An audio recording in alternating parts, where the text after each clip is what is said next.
चलो बच्चों, आज हम नया पाठ सीखने जा रहे हैं, योग्य चुनाव। इससे पहले हमने बूंदे यह कविता देखी और इन बरसातों के मौसम में आपने यह कविता बहुत चाव से गुनगुनाई, दोहराई, लय और ताल के साथ। जब बरसात गिरती थी तभी यह गाना गुनगुनाने में और भी मजा आता था, है ना। आपने मजा ली ना इस कविता का। ओके, इसके बाद हम गए थे नंदनवन में। वहाँ हम हाथी से मिले। हाथी क्या कहता है हाथी? कतार में चलो। और हाँ, मेढक क्या कहता है? आओ खेले, हंसी खुशी से रहे। और इसके बाद हर एक प्राणी हमें कोई न कोई सीख देता है। उसी तरह हमारे पाठ में भी हमें कोई न कोई सीख मिलती है, मोरल हमें मिलती है।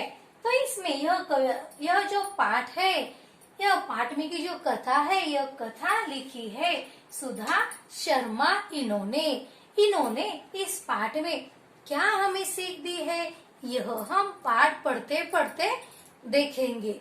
इससे पहले यह कठिन शब्द देखो, सेवा मुक्त करना यानी नौकरी से छुटकारा देना, रिटायरमेंट। ओके, इसके बाद सेवा भावी यानी कि सेवा की भावना वाला, जो दूसरों की सेवा करने के लिए तत्पर रहता है, जिसे सेवा करने में आनंद आता है, उस व्यक्ति को कहते हैं सेवा भावी। इसके बाद है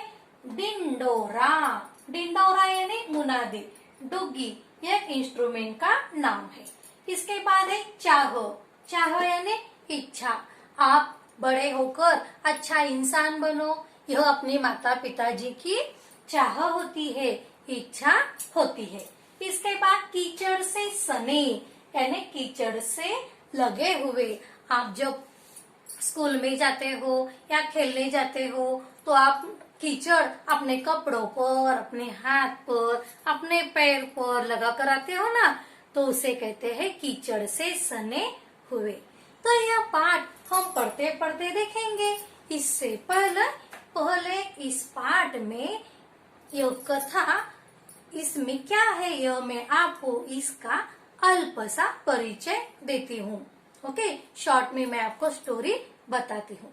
तो देखो बच्चों, पहले के जमाने में सब जनता जो प्रजा है, इनकी तकलीफें दूर करना, इनको आनंद में रखना, यह जिम्मेदारी होती थी राजाओं की। और इन राजाओं को मदद करने वाले होते थे मंत्री सेनापति। तो मंत्री सेनापति के जरिए हमारे देश में सभी प्रजा सुखी है ना, इन्हें कोई तकलीफ तो नहीं है। अगर तकलीफ है तो यह तकलीफ, उनका दुख दूर करने का प्रयास यह राजा करते थे। ओके, तो ऐसे ही यहाँ पर भी एक राज दरबार है और इस राज दरबार में राजा का नाम है मंगलसेन और मंत्री का नाम है जगतराम। तो अभी जगतराम बूढ़े हो चुके हैं। अभी इन्हें लगता है अभी मुझे रिटायरमेंट लेना चाहिए, अभी मुझे सेवा मुक्त होना चाहिए। तो इन मंत्री ने, कौन है मंत्री यहाँ पर? जगतराम। तो जगतराम ने मंगलसेन राजा से विनती की कि मुझे अभी सेवा मुक्त कर दो, अभी मैं वृद्ध हो गया हूँ। तो फिर राजा ने उनके सामने एक प्रस्ताव रखा, उनको एक जिम्मेदारी दी। ठीक है, अगर तुम सेवा मुक्त होना चाहते हो तो जरूर सेवा मुक्ति ले लो, मैं तुम्हें सेवा मुक्त करूंगा। लेकिन एक जिम्मेदारी ऐसी है कि आपको अपने जैसा ही परोपकारी, सेवाभावी और ईमानदार आपको मंत्री चुनना है इस दरबार के लिए। जब आप योग्य चुनाव करेंगे, सही चुनाव करेंगे, तो मैं आपको सेवा मुक्त कर दूंगा। अभी जगतराम पर यह बड़ी जिम्मेदारी थी। अभी अपने जैसा ईमानदार, परोपकारी, सेवाभावी मंत्री चुनना है। तो फिर यह सारे गुण जिनमें है उसे ही योग्य चुनाव मंत्री पद के लिए करना है। यह जिम्मेदारी निभाने के लिए जगत राम ने एक परीक्षा ली, और वह कैसे परीक्षा ली ही यह हम पाठ पढ़ते पढ़ते ही देखेंगे। चलो अब किताब निकालेंगे। पन्ना नंबर 5 और पाठ है तीसरा। देखो, सुनो और दोहराओ, योग्य चुनाव। ओके, चलो अब हम यह पाठ पढ़ते पढ़ते ही कठिन शब्दों को देखते देखते यह पाठ में कौन सी सीख है यह देखने जा रहे हैं।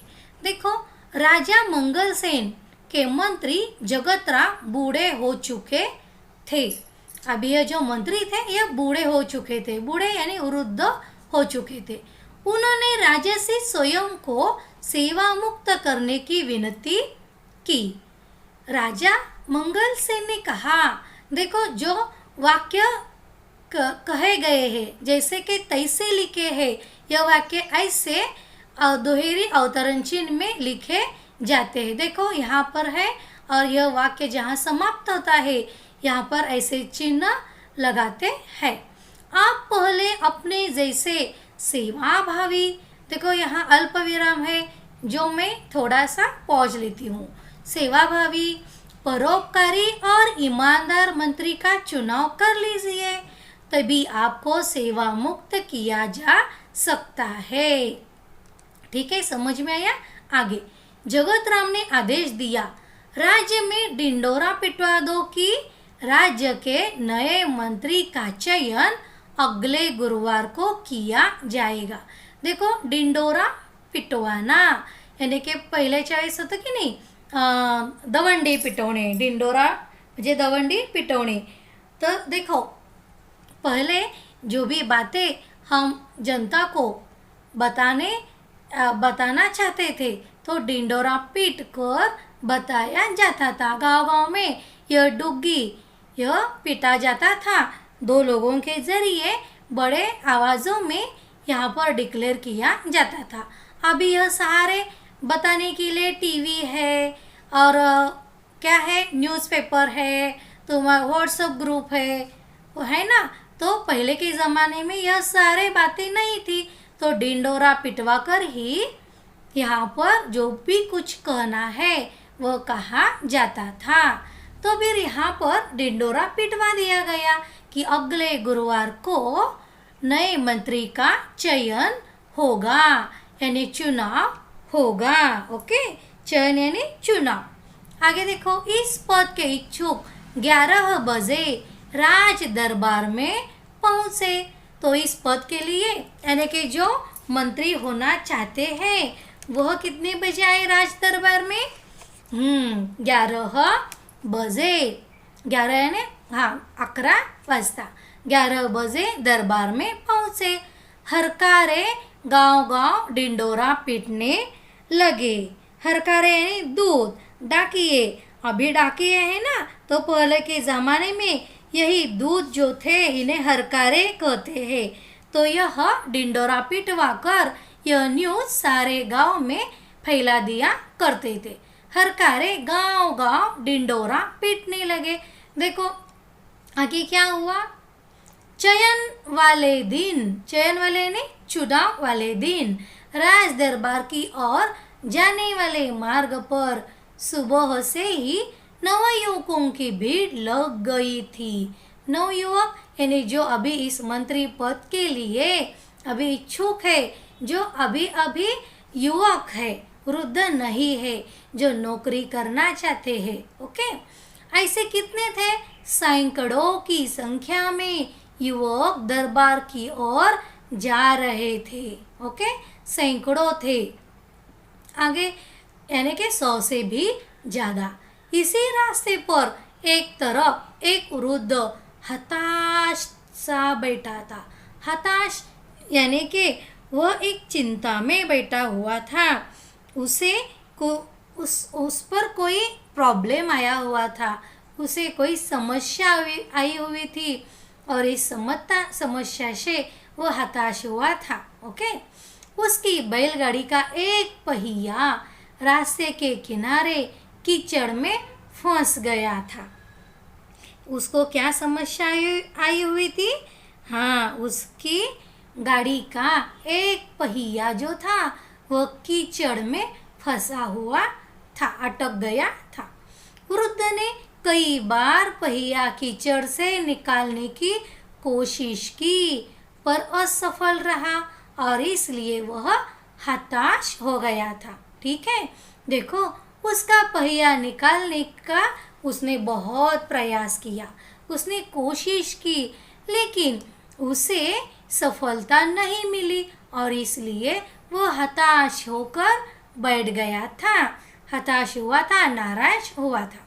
मंत्री पद के अनेक उम्मीदवारों ने राज दरबार जाते समय यह दृश्य देखा, पर किसी ने भी वृद्ध की सहायता नहीं की। तो यह मंत्री पद का चुनाव था ना, यानी कि गुरुवार था और गुरुवार के दिन सभी नवयुवक कहाँ जा रहे थे? राज दरबार। किस लिए? नौकरी के लिए, मंत्री पद के चुनाव लड़ने जा रहे थे। सभी ने यह दृश्य देखा, यह नजारा देखा, लेकिन किसी ने भी सहायता के लिए आगे अपना पैर नहीं बढ़ाया, सहायता के लिए आगे नहीं बढ़े। वो वृद्ध था, उसकी सहायता, उसकी मदद किसी ने भी नहीं की। देखो आप यह चित्र में देख रहे हैं, यहाँ पर है वो, यह वृद्ध है, यह पहिया कीचड़ में फंस गया है और यह युवक यहाँ से राज दरबार जा रहे हैं। दूर खड़े होकर बहुत दूर खड़े होकर यह दृश्य, यह नज़ारा देख तो रहे हैं, लेकिन समीप कोई नहीं जा रहा है। आगे देखो क्या हुआ। उम्मीदवार युवकों में एक था कर्मवीर। ओके, तो यह नौकरी के लिए, यह चुनाव लड़ने जो भी नवयुवक जा रहे थे उसमें और युवक था जिसका नाम था कर्मवीर, जिसके नाम में है देखो कर्म करना, दूसरों के लिए कर्म करना, परोपकारी, सेवाभावी। ओके, तो कर्मवीर निर्धन परिवार का प्रतिभाशाली नवयुवक था। तो कैसा था वह? विनम्रता था, उसके बाद उसके पास नम्रता थी, उसके पास दूसरों की भलाई करने की इच्छा थी और यह प्रतिभाशाली था। निर्धन था, यानी कि वह बहुत श्रीमंत नहीं था। ओके, उसे नौकरी की जरूरत थी। वह तेजी से दरबार की ओर जा रहा था। वह जा ही रहा था, उसी समय बैलगाड़ी वाला वृद्ध एक बार फिर पहिया कीचड़ से बाहर खींचने का प्रयास कर रहा था। उसने देखा वह वृद्ध कीचड़ से पहिया, अटका हुआ पहिया निकालने में जुड़ गया है। यह दृश्य देखकर दरबार पहुंचने की चिंता न करते हुए कर्मवीर सीधे कीचड़ में उतरा। उसे भी नौकरी के लिए, चुनाव लड़ने के लिए जाना था, लेकिन अभी उसके सामने कौन सा काम था कि वृद्ध की मदद करना। यह काम बड़ा महत्वपूर्ण है, ऐसा उसे लगा। तो उसने कौन सी भी एक मिनट की भी देरी न लगाते हुए झट से कीचड़ में वह उतर गया वृद्ध की सहायता करने के लिए। और क्या किया देखो, जोर लगाकर उसने बैलगाड़ी का पहिया कीचड़ से बाहर निकाला। वह नवयुवक था, उसने जरा सा बल लगाया, जोर लगाया और झट से वह पहिया बाहर निकाल डाला, जो वृद्ध से नहीं हो पा रहा था। ठीक है, वृद्ध ने उसे ढेरों आशीर्वाद दिए। ढेरों यानी बहुत से आशीर्वाद दिए। बड़े, आप छोटे बच्चे बड़ों को सहायता करते हैं तो बड़े आशीर्वाद देते हैं ना बड़े लोग आपको, आप बहुत क्या करो, हाँ नाम कमाओ, आप बहुत पढ़ाई में नाम कमाओ, बच्चे बड़े हो जाओ, ऐसे बहुत से आशीर्वाद दे देते हैं। तो ऐसे ही ढेरों आशीर्वाद उनके मुंह से निकल गए। और आशीर्वाद ही नहीं बल्कि आशीर्वाद देते देते दिए, फिर इनाम में कुछ रुपए देने चाहे, पर कर्मवीर ने विनम्रता से मना कर दिया। तो आशीर्वाद देते देते ही उनके हाथ उनकी जेब की तरफ गए इनाम देने के लिए, बख्शीश देने के लिए। और उसी समय कर्मवीर ने हाथ जोड़कर विनम्रता से यानी नम्रता पूर्वक उसे मना कर दिया। देर हो जाने की आशंका से भागते दौड़ते कर्मवीर दरबार पहुंचा। अभी उसे लगा 11 बजे मुझे पहुंचना है, अभी शायद देर हुई होगी, तो फिर अभी हमें भागते भागते ही जाना है। तो वह भागते भागते दौड़ते दौड़ते कहाँ पहुंचा? जहाँ चुनाव होने वाला था दरबार में, वहाँ पहुंच गया। वह हाँप रहा था। हाँपना यानी उसकी सांसें जो थी वह ऐसे जोर जोर से ऊपर नीचे हो रही थी, ऐसे, इसे कहते हैं हाँपना। आप अगर स्कूल में देर हो जाए तो आप भी तो क्या करते हो, घंटी बजती है, आप गेट के बाहर होते हो और घंटी बजते ही, स्कूल की घंटी बजते ही आप दौड़ते दौड़ते दौड़ते स्कूल आते हो, तो आप भी ऐसे हाँपते रहते हो। ठीक है, तो देखो इस तरह उसी तरह वह भी हाँपने लगा। उसके कपड़े कीचड़ से सने थे, यानी कि उसके कपड़ों पर कीचड़ लगा हुआ था। सारे उम्मीदवार उसे देखकर हंसने लगे, सारे हंस पड़े। तभी बैलगाड़ी वाला वृद्ध भी वहां पहुंचा। जो वृद्ध था ना बैलगाड़ी वाला, जिसकी बैलगाड़ी के पहिया कीचड़ में अटक गया हुआ था, फंस गया था, वह वृद्ध अभी कहाँ पहुंचा? दरबार में पहुंच गया। वह वृद्ध कोई और नहीं बल्कि स्वयं मंत्री जगतराम थे। देखो बच्चों, तो उन्होंने कैसी परीक्षा ली? वो खुद अच्छा मंत्री चुनाव करने के लिए, सही चुनाव करने के लिए वो वृद्ध बन गए और उन्होंने देखा कि कौन सहायता करता है। उन्होंने सारी घटना राजा को सुनाई। फिर जगतराम ने राजा से कहा, महाराज देखो यहाँ पर क्या है, उद्गार चिन्ह है। महाराज, कर्मवीर में वे सारे गुण है जो राज्य के मंत्री के लिए आवश्यक है। देखो बच्चों, यहाँ है जो है, यहाँ पर क्या है, बिंदु है, और यहाँ और कहीं है आया हुआ है। देखो कहाँ पर है, ये है, ढूंढो जरा, है कहाँ पर है कहाँ पर है, देखो। हाँ, तभी आपको सेवा में मुक्त किया जा सकता है। देखो यहाँ है, यहाँ पर है, यहाँ पर बिंदु नहीं है कि नहीं? नहीं है, बिंदु नहीं है, और यहाँ पर बिंदु है। धा तेरी की, यह तो गलती हुई क्या? यहाँ बिंदु दी है, यहाँ पर बिंदु है, यहाँ पर बिंदु नहीं है, तो गलत हुआ क्या बच्चों?